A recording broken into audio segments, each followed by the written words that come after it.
remember the first day I walked into that building like it happened just yesterday.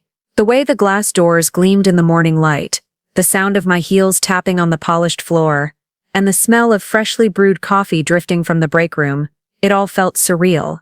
I had dreamed of this moment for years, but I wasn't just starting a new job. I was taking the seat at the top. I was the new CEO, but no one knew that. Not yet anyway. I had dressed sharp navy blue blazer, matching slacks, soft cream blouse, and my hair pulled back into a sleek ponytail. Nothing too flashy, but professional, confident. I had earned my place through hard work, long nights, and more closed doors than I care to remember. I knew what I was walking into.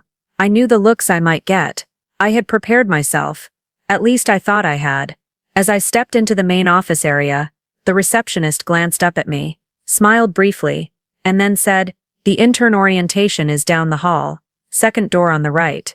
I paused. For a second I thought she was joking. I blinked, opened my mouth to respond, but no words came out. The receptionist, a middle-aged woman with glasses and a kind face, smiled again. "Don't be nervous, sweetie. They're all new too. You'll do great."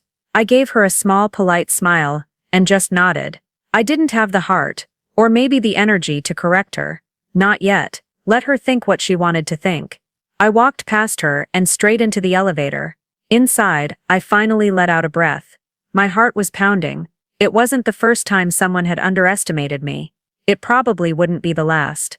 But on that day, on my first day as the CEO of a major tech company, it cut a little deeper than usual. It reminded me of all the times I'd been called sweetheart or honey in boardrooms.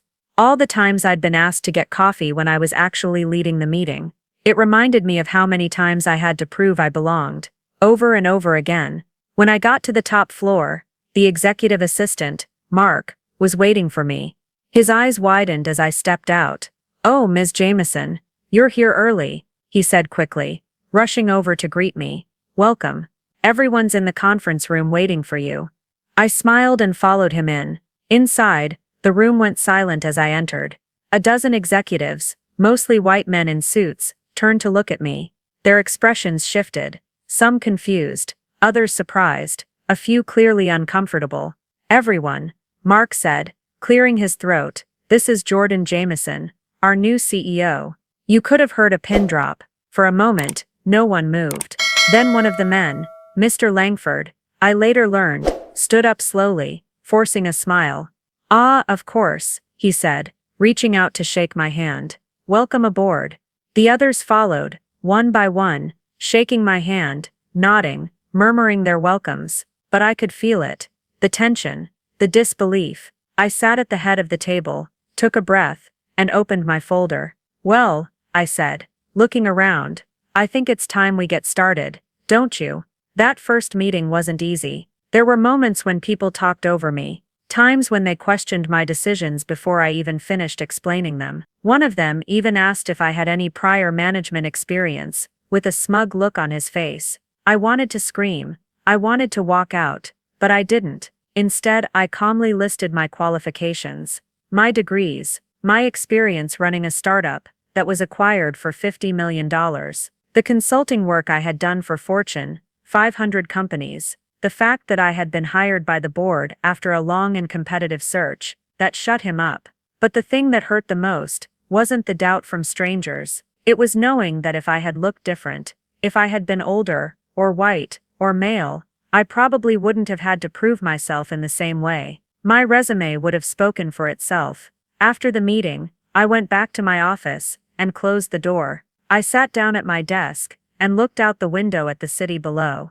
I felt tired, not just physically, but in my soul, tired of having to fight for every inch, tired of being underestimated, tired of having to smile through it all.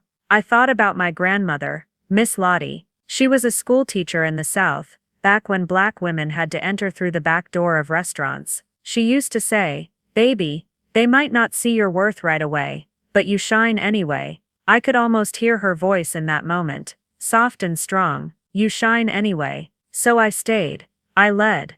I worked harder than ever. And slowly, things began to change. People started listening. They saw the results. Our numbers improved. We landed new clients. Employee morale went up. I made sure to meet with every department, to listen, to learn, to show up.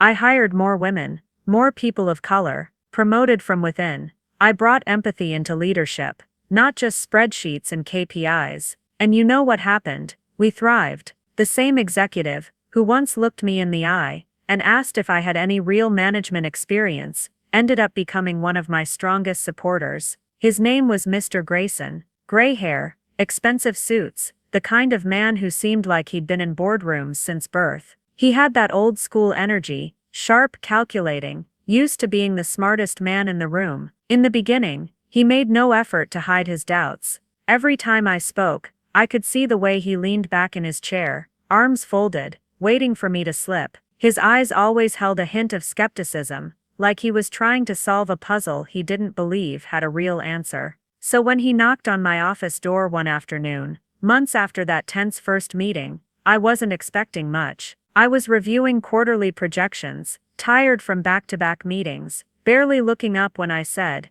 "Come in." But when I saw it was him, I straightened in my seat. He closed the door behind him and stood there for a second, almost like he wasn't sure what to say. Then he let out a breath and took a step closer. "I owe you an apology," he said. I raised an eyebrow. He cleared his throat, then added, "I misjudged you. Completely. You've done more for this company in 6 months than the last CEO did in 3 years. I didn't expect it. That's on me." For a moment I didn't say anything. I just looked at him. There was a flicker of honesty in his voice, something raw that I hadn't heard before. And while a part of me wanted to let him sit in the silence, to feel what I had felt walking into that boardroom all those months ago, I chose grace instead. I gave him a small nod. "Thank you," I said, calmly, evenly. But inside I was thinking, I know, because I did know. I had always known what I was capable of. I didn't need his approval to feel validated,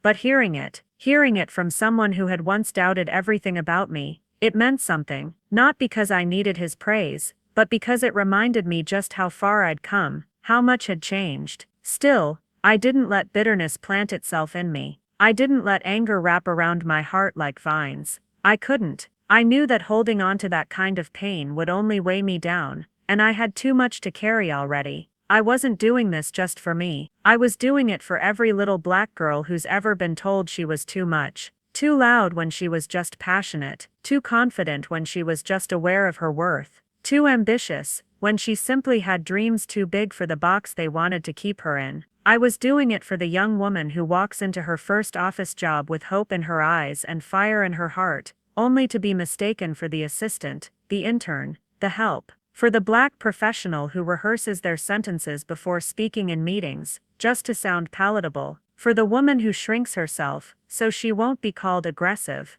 No more shrinking, no more apologizing for existing in spaces we've earned. A few months later, I was heading down to the lobby for a late lunch meeting. It had been a long day, and my thoughts were bouncing from one issue to the next. Budgets, client presentations, hiring decisions. But as I passed the front desk, I heard someone call out, "Miss Jameson." I turned to see the same receptionist from my first day, Carla. Her eyes lit up behind her glasses, and her voice was warm, almost maternal. "I just wanted to say, I'm so proud of you," she said. "I didn't know who you were that first day. I thought you were an intern, and I feel so embarrassed now. But honestly, watching you has been amazing. You inspire me." For a moment, her words caught me off guard. Not because I didn't appreciate them, but because they were so unexpected, so sincere. I felt something tighten in my chest, a blend of gratitude, and something deeper, harder to name.